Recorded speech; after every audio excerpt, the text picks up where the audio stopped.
Receptionist count করে নেয়নি, এটা তার অন্যায়। আর যদি কাউন্ট করে দেয়নি তো সেটা তার অন্যায়। আমারও সেরকম একটা কিছু মনে হয়েছে, এবং মনে হয়েছে বলেই আমার কালকের পুরো ঘটনাটা দেখে একটু খটকা লেগেছে আর কি। আমার একটু মনে হয়েছে যে এটা কীরকম একটা হলো, কারণ আমি এই মেয়েটিকে যেভাবে চিনি তাতে এই মেয়েটি এতটা ইরেসপন্সিবল মেয়ে নয় যে এন্ট্রি করবে 18টা অথচ রিসেপশনিস্টকে দেবে 17টা। এটা খুব আমার গোলমেলে লাগছিল।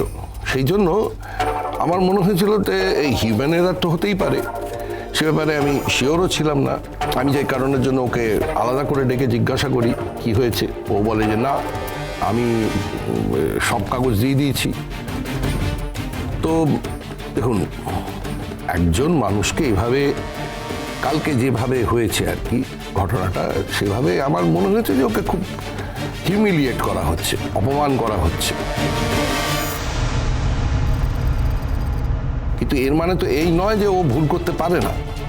সবাই ভুল করতে পারে, ভুল সকলের হতে পারে। তো সুতরাং কারোরই ভাবা উচিত নয় যে আমি ভুল করতে পারি না, তাই না? এক্স্যাক্টলি, আমিও সেটাই বলতে চাই। হ্যাঁ, we are on the same page. মানে আমাদেরও সে কথাটাই মনে হয়, তাই না? মানে যদিও আমি কালকে ছিলাম না, তবে আমি পরে শুনলাম। কিন্তু এটা ঠিক যে মানুষ মাত্রই ভুল হতে পারে, আর ভুল হলে সেটা স্বীকার করে নেওয়া উচিত। মানে ভুল স্বীকার করে নিলে 7 খুন মাফ হয়ে যায়। কিন্তু আমি ভুল করিনি এই ধারণাটাই সব থেকে বড় ভুল। এক্স্যাক্টলি। স্যার, আসলে সামান্য কটা স্লিপ ও যে গুনে দিতে পারবে না সেটা কিন্তু আমি বুঝতে পারিনি। তাই যে কটা ও আমাকে দিয়েছিল আমি পাঠিয়ে দিয়েছিলাম। আসল কথা, কনসেশন স্লিপগুলো তো আমাকে পেশেন্ট পার্টিকে দিতে হয়, তাই তাড়াহুড়ো করে আমি পাঠিয়ে দিয়েছি।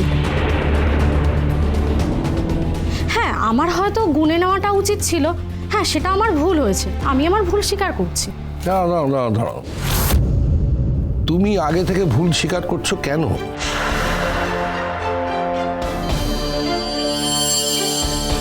ও তোমাকে ঠিকঠাক দিয়েছে কিনা সেটাই তো এখনো প্রমাণ হলো না। তো যাই হোক, তারপর আমি একটা কাজ করেছি। আমি কালকের সিসিটিভি ফুটেজটা কালেক্ট করেছি।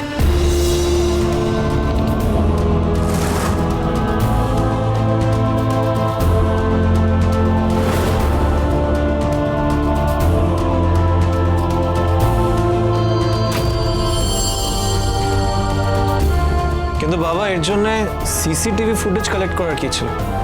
ইস্যুটা এতটাও সিরিয়াস না সাক্ষ্য, দেখো তোমার কাছে এটা সিরিয়াস নাই হতে পারে, কিন্তু যাকে এই বিষয়টাতে হিউমিলিয়েটেড হতে হয়েছে তার কাছে তো এটা সিরিয়াস। তার তো মনে হতেই পারে যে আমি তো ওই কাজটা করিনি, আমি তো কোনো ভুল করিনি, আমাকে ইচ্ছে করে ভুল প্রমাণ করা হয়েছে। একদিকে ভালোই হয়েছে, ফুটেজটা যখন আছে তখন দেখে নিক ও কি ভুল করেছে। ভোলে বাবা পার করেগা, সোম থেকে রবি প্রতিদিন বিকেল 5:30টায় স্টার জলসায় ও জিও হটস্টারে।